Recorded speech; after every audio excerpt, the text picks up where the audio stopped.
Bem-vindos ao JKCast, o podcast de economia, finanças e investimentos, com José Cobori. Sejam todos muito bem-vindos a mais um episódio do JKCast. Na realidade, após mais de um mês, né, sem gravar aqui o nosso podcast ao vivo, estamos aqui de retorno para o 126º episódio do JKCast. Estou aqui com o Ed Cobori. Tudo bom, Ed? E aí, professor, tudo certo por aqui? Vamos ver se a gente não tá enferrujado, né? Vamos ver se a gente sabe responder as perguntas ainda. Vamos lá, então. Porque, pessoal, ficou um período aqui de bastante correria, as imersões aqui que foram feitas aqui em casa, né, de fusões, aquisições e valuation. Depois eu peguei Covid, fiquei um tempo aqui fora do ar, tá ok? E agora estamos retornando. Então, para vocês aqui, podem enviar novamente as perguntas, né? Vamos voltar aqui ao ritmo normal. Perguntas em áudio e texto para o WhatsApp 61 981 17 0005, tá ok? Aguardo vocês aqui novamente todos os sábados. Vamos lá, Ed? Vamos lá, pode soltar aí a primeira pergunta. Então vamos lá, sem mais delongas. Como sempre, a primeira pergunta. Olá, professor Cobori, meu nome é Arthur Wicker, eu falo da cidade de Jundiaí. Eu gostaria de saber se o aumento de juros pelos países, se ele não tem um limite, se ele pode começar a gerar um efeito inverso, como por exemplo, você ter muito pagamento de juros e ter muito dinheiro na economia via pagamento de juros, desestimular a produção e diminuir a oferta, e acarretar num efeito inverso do que eu esperado. Eu gostaria de saber se tem um limite para esse aumento. E se esse efeito que eu estou supondo, se ele realmente existe. Obrigado. Bem, vamos lá. Arthur de Jundiaí. Bom, Arthur, deixa eu tentar explicar, e até bastante simples, né? Eu sempre falo aqui do trade-off entre inflação e desemprego. Então, o limite, né, desses ciclos de alta taxa de juros é justamente quando ele começa a gerar muito desemprego. Então, em economia a gente fala esse trade-off porque você está sempre trocando, né? Os ciclos da taxa de juros, quando a inflação está alta, você atua aqui com a política monetária, levando a taxa de juros para esfriar a economia, né? Esfriar a atividade econômica, ou seja, você vai tirar a liquidez do mercado, você vai esfriar o que a gente chama da demanda agregada, né? A pressão sobre os preços. Só que o efeito colateral disso é você esfriar a economia e gerar desemprego. Então, quando você combate a inflação, você gera desemprego. E aí vai chegar um momento que essa inflação vai estar mais ou menos dentro das metas, né, que o Banco Central estabeleceu.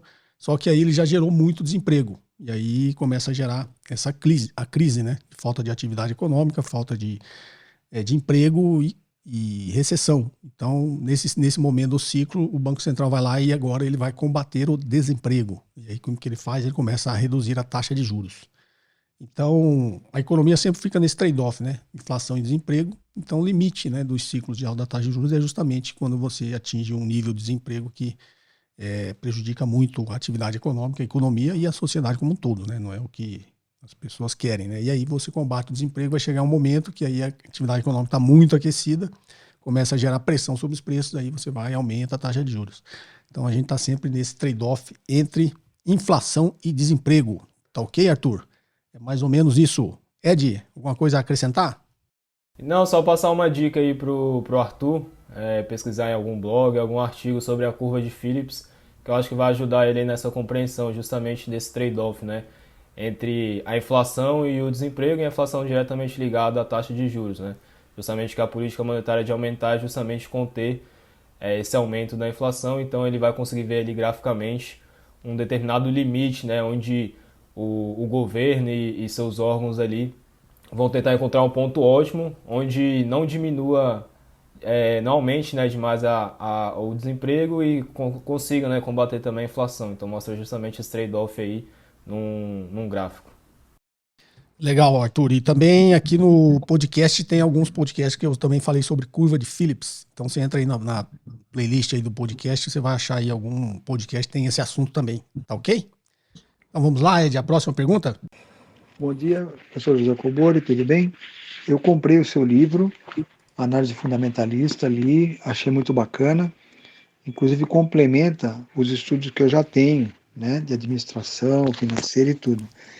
E aí a minha pergunta é com relação ao fluxo de caixa livre, quando ele é negativo, né? Por que eu falo isso? porque eu optei, né, com uma alternativa de, ao invés de usar a perpetuidade, né, projetar um crescimento, eu projetei a média, né? Então eu pego os 5 anos anteriores e faço um projeto na média. E às vezes acontece de o fluxo de caixa ser negativo. Faz sentido isso? Ou eu tenho que prever sempre um fluxo de caixa positivo? Né? Essa que é a minha pergunta. Obrigado. Bem, vamos lá. Ed, essa aí vai ficar para você. Vamos lá? Só ficou faltando, né, dizer o nome e o local, mas acho que é uma pergunta relevante, vai ajudar também os demais ouvintes. Então vou tentar separar aí em duas partes a sua dúvida. O primeiro é que não está errado você usar uma média dos últimos anos para você projetar aí os próximos, é até mais realista, eu gosto de utilizar assim. Então a empresa nos últimos 5 anos cresceu uma taxa média de 5%, 10%, então você vai projetar aí com uma premissa, um parâmetro um pouco mais realista, visto que a empresa já executou esse crescimento nos últimos anos. Mas o que talvez você esteja um pouco confundindo é que esse valuation pelo fluxo de caixa descontado, geralmente ele é feito em 2 estágios. Então ele tem um crescimento ali um pouco mais expressivo nos primeiros anos, né, através do KIGR, que a gente chama. E aí você pode estipular um intervalo de 3 anos, 5 anos, 10 anos. Vai depender muito do perfil e o ciclo de vida, né, que essa empresa está vivendo.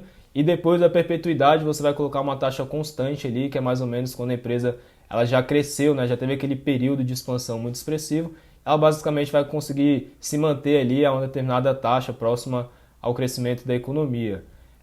E aí voltando para a questão que você falou do fluxo de caixa estar negativo, para você utilizar qualquer método de valuation, de projeção, seja o fluxo de caixa descontado, seja o Gordon e outras derivadas dessa metodologia, você tem que ter algumas premissas e uma delas é justamente que a empresa vai continuar crescendo no futuro e o fluxo de caixa livre dela tem que ser positivo, pelo menos na perpetuidade. Ele pode estar negativo nesses primeiros anos, então pegar até um exemplo do Nubank, ele nunca deu lucro, mas existe em algum momento ali da projeção que esse fluxo de caixa livre vai se tornar positivo e na perpetuidade, né, quando você trazer tudo a valor presente, você vai conseguir chegar no valuation da empresa.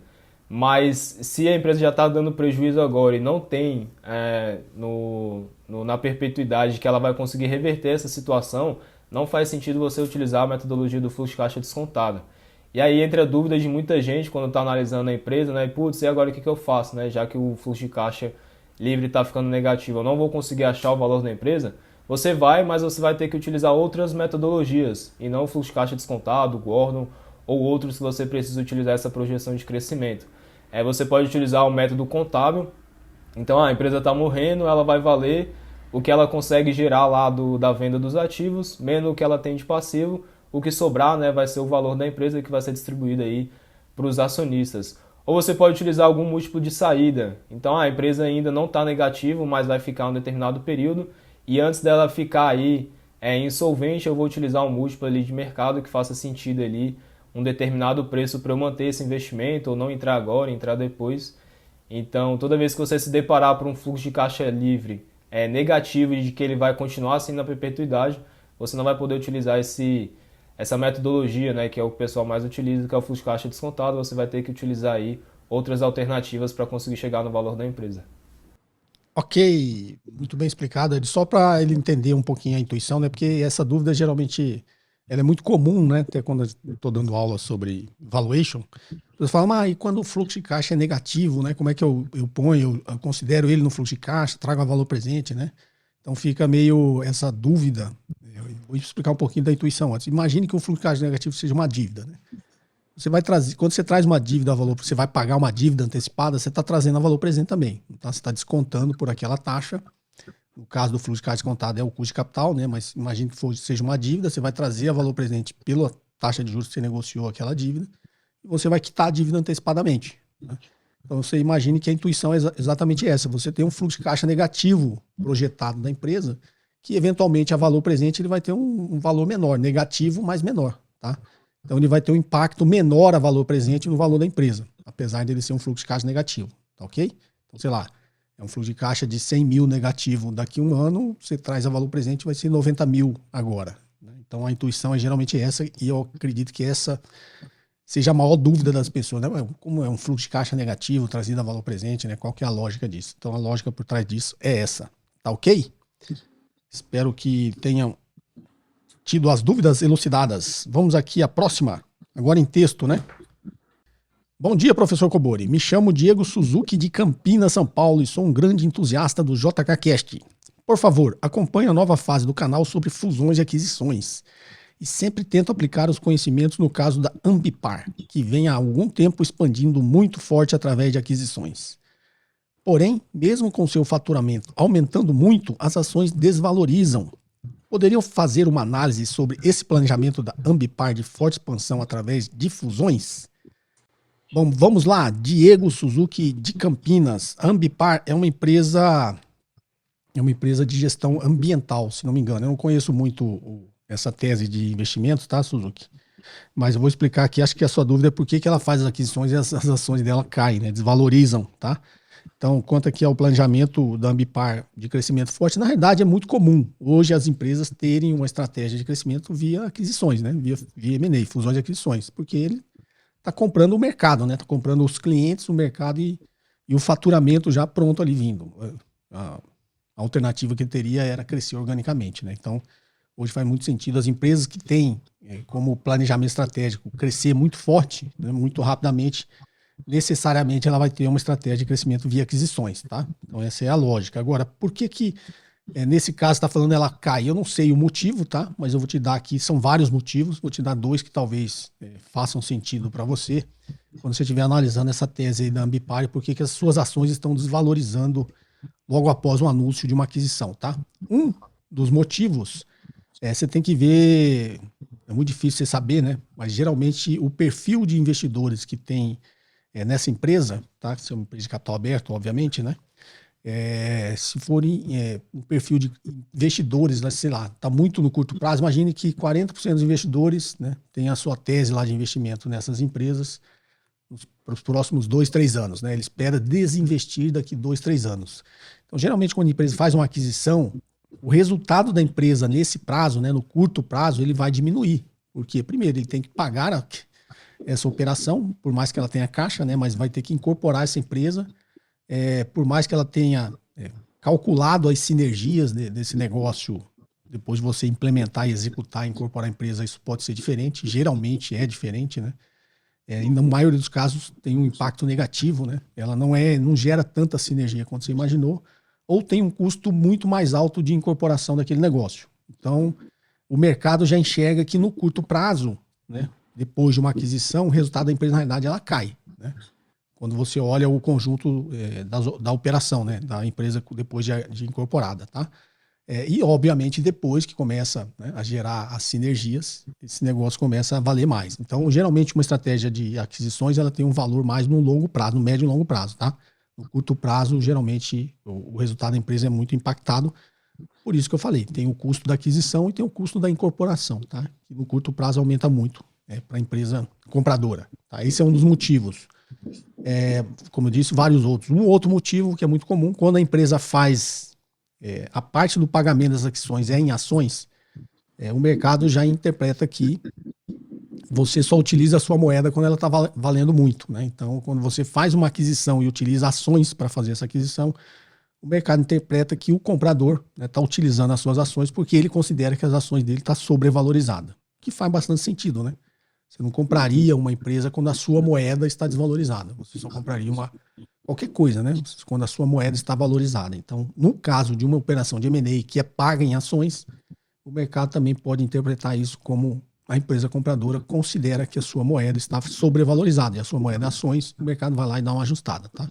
Então, esses são dois motivos, né? Obviamente, você tem que olhar, no caso aí da sua tese, da Ambipar, e olhar qual que se encaixa aí ou outros motivos possíveis. Mas, geralmente, esses dois aí já consegue elucidar um pouquinho quando você estiver olhando, tá?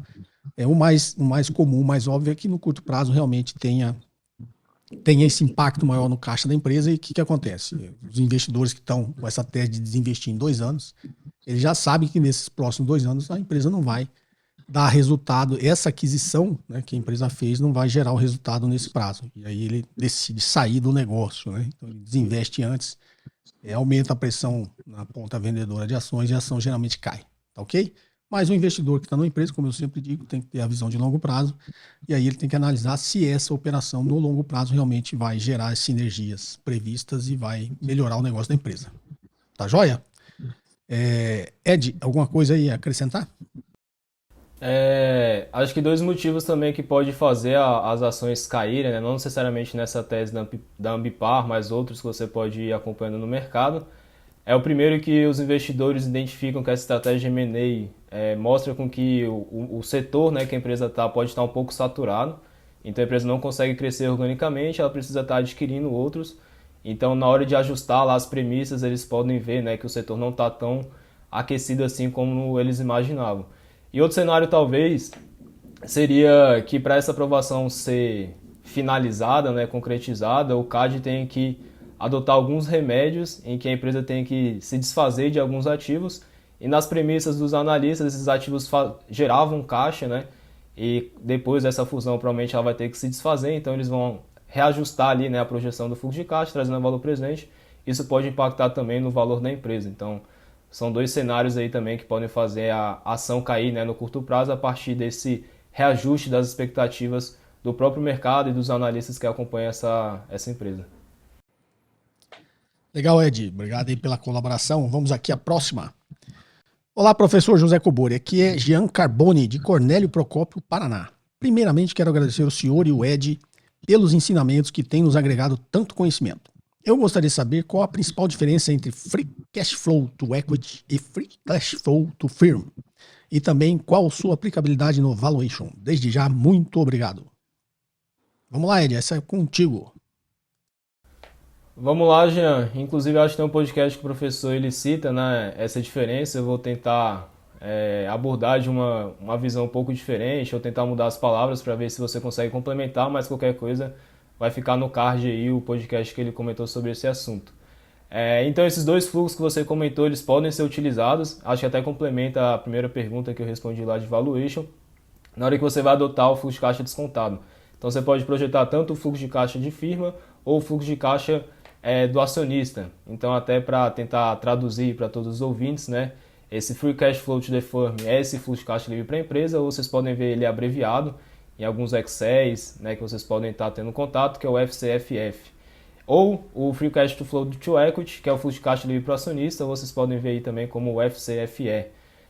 Então, aí, basicamente, o fluxo de caixa para a firma é aquilo que sobra para a empresa, e o fluxo de caixa para o acionista é o que sobra, né, de fato, para o acionista, depois você retirar ali algumas despesas ou algumas necessidades de caixa para a empresa continuar operando. Então, basicamente, né, o que vai fazer você escolher um ou outro justamente, vai depender, né, do próprio analista ou do perfil da empresa. Você pode utilizar os dois para projetar. O que você tem que se atentar é só que se você projetar o fluxo de caixa da firma, você tem que trazer tudo a valor presente pelo WACC, e se você for fazer pelo fluxo de caixa do acionista, você tem que trazer tudo a valor presente pelo custo de capital próprio, né? Visto que quando você está projetando a firma, ali tem custo de capital próprio de terceiros, então por isso que a gente usa o WACC, e quando você projeta só o fluxo do acionista, você traz só pelo capital próprio, né? Visto que ele não tem nada de capital de terceiros. Então a única coisa que você não pode se confundir é isso, porque às vezes a pessoa fala, então vou usar o fluxo de caixa do acionista e acaba utilizando o WACC, então metodologicamente não faz sentido você fazer esse cruzamento, né, de premissas. Então, basicamente, quando para você chegar, né, em um desses dois, geralmente como fluxo de caixa descontado, você vai pegar ali a DRE, geralmente começa pelo EBITDA, e aí você vai transformar essa informação que é de regime de competência a regime de caixa. Então, você vai tirar ali a depreciação e a amortização, vai tirar imposto para chegar no NOPAT, depois você vai adicionar a depreciação e a amortização, você vai chegar no fluxo de caixa operacional, e aí você vai precisar retirar as duas principais linhas, que é o CAPEX, necessidade de capital de giro, para você chegar no fluxo de caixa livre para a firma, ou seja, para a empresa conseguir continuar crescendo, ela vai precisar aumentar o seu capital de giro, ela vai precisar aumentar, né, esses novos investimentos, seja em projetos ou algumas coisas que ela já possui hoje para continuar expandindo. E a partir disso você vai chegar a esses fluxos de caixa livre, e aí você vai decidir, né, o que faz mais sentido para essa tese que você está analisando, se vai ser pela firma ou pelo acionista, mas basicamente isso vai depender muito, né, se existe o certo e o errado. Dependendo do que você está olhando, vai fazer mais sentido usar o firma ou vai fazer mais sentido você usar aí o fluxo de caixa livre para o acionista, certo? Legal, Ed. Esses assuntos de valuation sempre aparecem aqui, né? E como o Ed disse, vai aparecer um card aqui, o editor deve botar um card que vai ter uma parte de um podcast que eu falo sobre isso também, tá ok? Mas muito bem explicado, Ed. Vamos aqui, então, a última pergunta. Mestre Kobori, aqui é André Morita, de Miguelópolis, São Paulo, atualmente vivendo no Japão. Kobori-san, vejo muitos influencers dizerem que o problema não é a desigualdade, e sim a pobreza. Citam alguns países onde a desigualdade é maior e, porém, não existem pessoas com carência total. Vi em um dos vídeos que do senhor que a desigualdade é um grande problema e ela pode gerar ainda mais pobreza. Poderia esclarecer alguns pontos para nós leigos sobre esse tema tão polêmico? Desde já, muito obrigado por compartilhar tanto conhecimento. Abraços da terra do sol nascente. Vamos lá, André Morita, de Miguelópolis, São Paulo, atualmente no Nihon. Vamos lá, André, esse realmente é um assunto polêmico, né? Eu até gravei um vídeo uma época, quando acho que saiu uma notícia aí que na pandemia aumentou os bilionários, né? E aí não é coincidência, né? Aumentou os bilionários no Brasil durante uma crise e aumentou a pobreza também. Ou seja, se aumentou a desigualdade, aumentou a pobreza. E aí a dúvida aqui do André é justamente isso, né? Quando ele fala muitos influencers, você pega vários canais aqui de finanças, infelizmente são os maiores, né?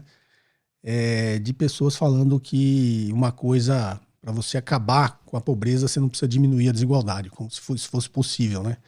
É até um contrassenso, tá? Mas é um discurso muito repetido, né?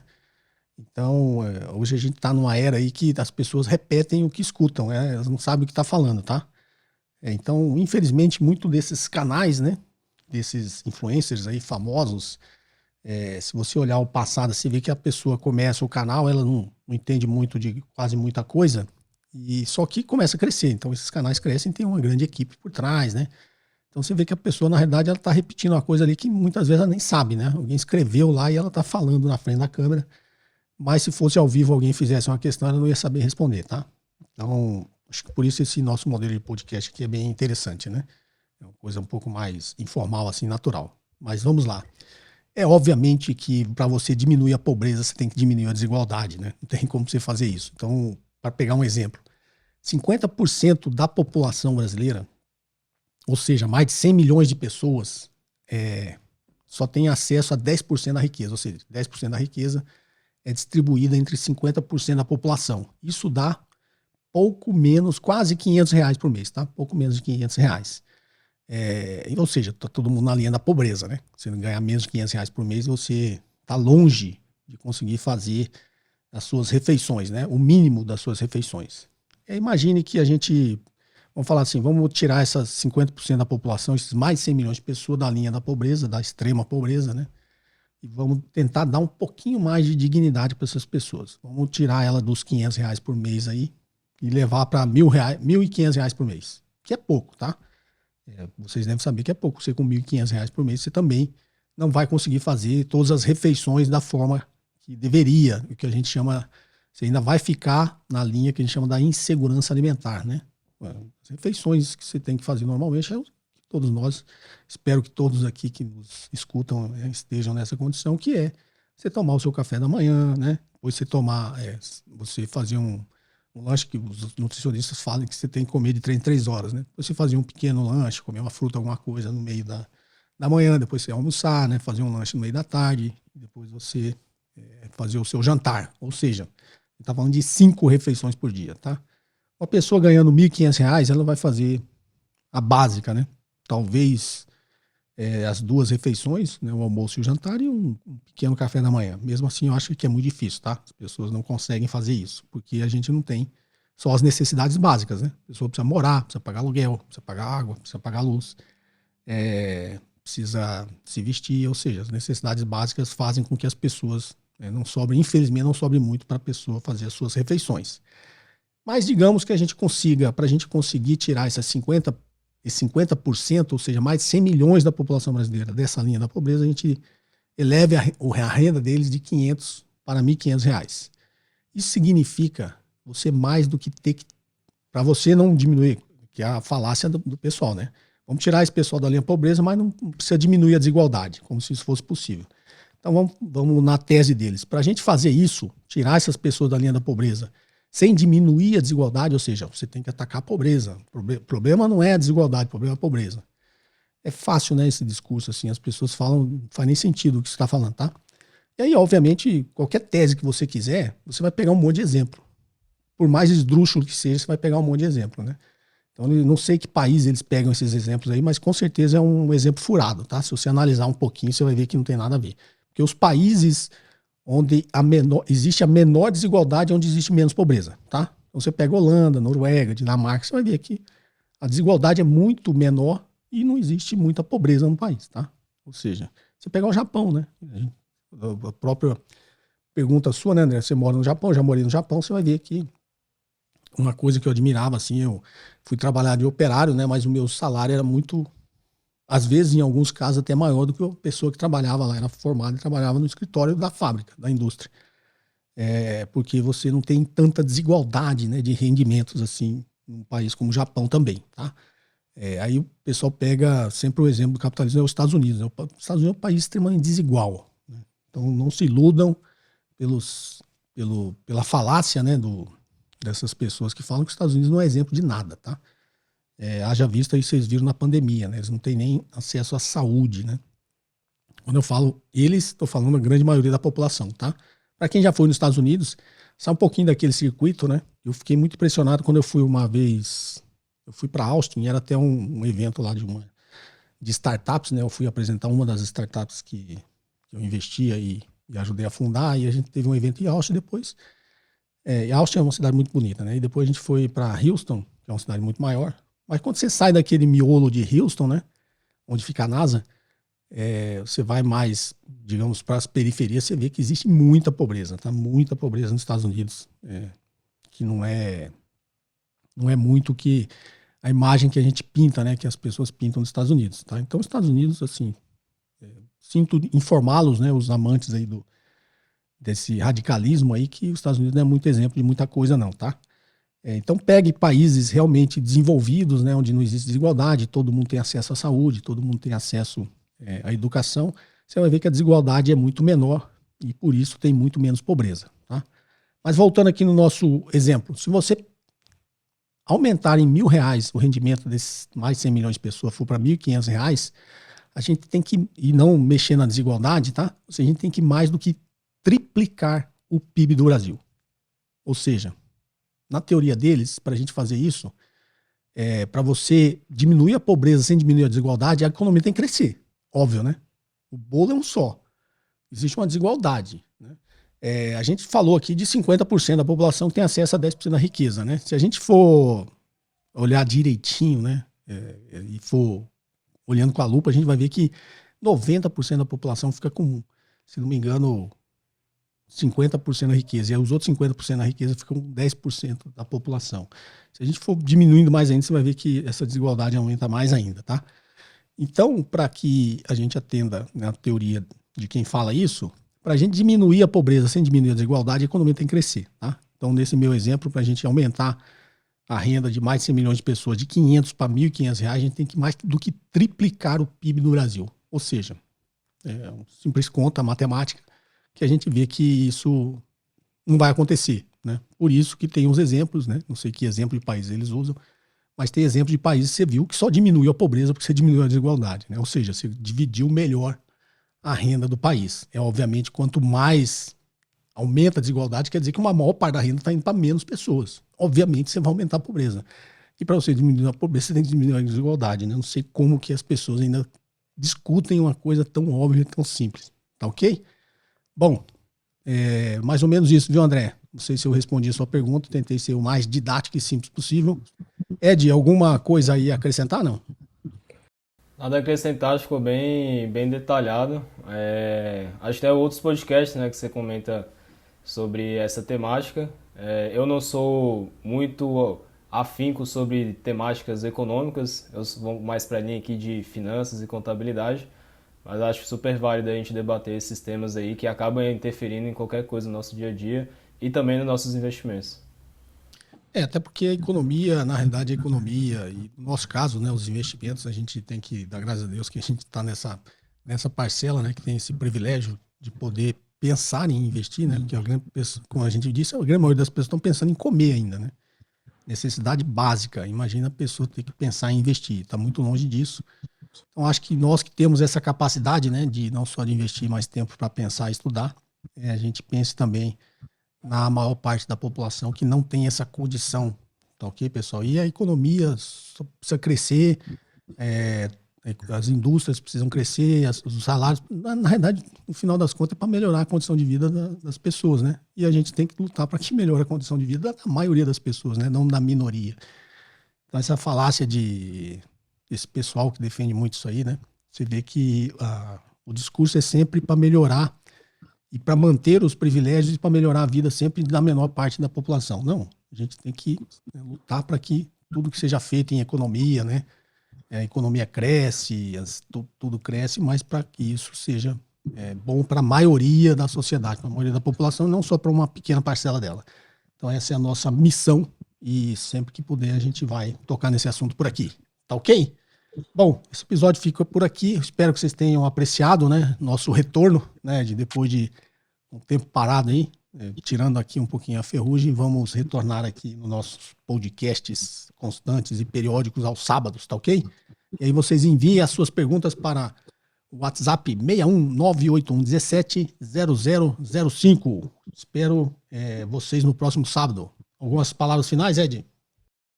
Não, só isso. Acho que tava com saudade de gravar o podcast. Vamos tentar manter aí, né? E não deixar com que isso aconteça novamente. Teve alguns imprevistos, mas esperamos aí que nas próximas semanas a gente retome aí a disciplina e a regularidade das postagens. Legal, então ficamos por aqui. Um forte abraço e até o próximo episódio. Até mais, até semana que vem.